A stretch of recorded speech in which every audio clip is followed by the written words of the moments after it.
केते हट रचुचंती हे नाटुआ नागर महाप्रभु 1.5 घंटा काल सिंहद्वार गुमुट मध्य आपण सेमिति अवस्थान करिसंती। सारा जगत जानिला वर्तमान प्रत्यक्ष भाव रे अनुभव करुची निज इच्छा रे आसंती निज इच्छा रे जानती। यदि काठगड़ होते इच्छा कले नहीं जाइए असंभव आज्ञा महाप्रभु निजे आसुचंती। इच्छा होची तो अटकी जाउचंती अड़ीचंती मणिमा महाप्रभु आपण को जानिबार योग्यता पृथ्वी रे कहा पाखरे नहीं। सवेति वेद्यं न च तस्यास्ति वेता।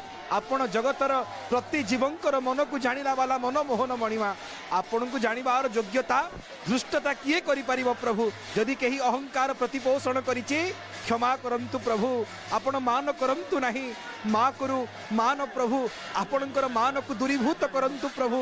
आपण धीर मंथर गति रे नंदी घोष रथर हृदय देश को मंडन करंतु प्रभु। यदि कहा द्वारा कोनोसी अपराध होईछि मार्जना हो हे मणिमा आपण निज श्रीअंग को बाधित करंतु नहीं पहन्नी विजय करंतु प्रभु।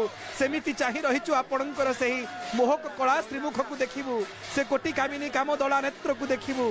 ये मेघ वर्षण रे आपणकर बनक विस्तीर्ण होईछि प्रभु। टिके आपण को देखिबा पई अपेक्षा रहिछि प्रतीक्षा करिछु प्रभु।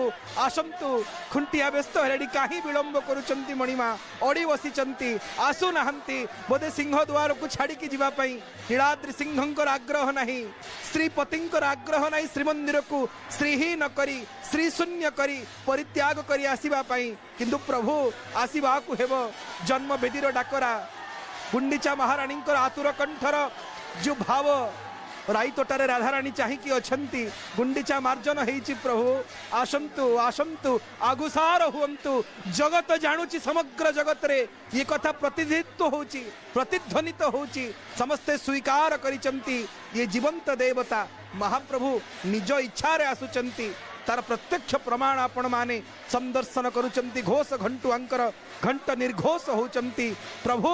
आगुसार हुअंतु अग्रगामी हुअंतु आपण सेमिति आसंतु नाथ आपण को टिके देखिबा पई आमे सेमिति चाहि टाहिया नाही मथा से टाहिया मंडित स्वरूप को आमे सब बळे देखि ताउ कोलामान होतु से टाहियार गति घोषणा करे ब्रह्म सत्य जगत मिथ्या आज से टाहिया परित्याग करिचन संभवतः 2 दशंधि परे प्राय 20 वर्ष परे बिना टाहिया रे सिंहद्वार मथा वर्णन करिचन प्रभु।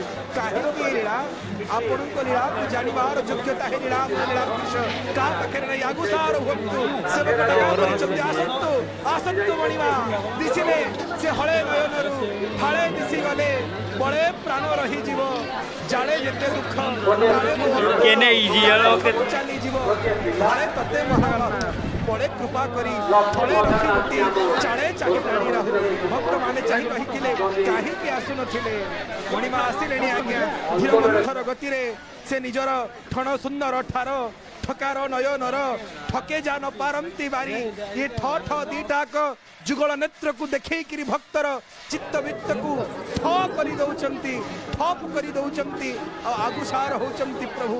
आहा कि गतिमा आज आपणकर से कथा कुहा चका आखि को देखिबा पई ए आखि सेमिति चाहि रहिछि प्रभु। आखि जगतर साखी जगतर प्रत्येक क्षण को निरीक्षण करुथुबा आपणकर से आखि जिए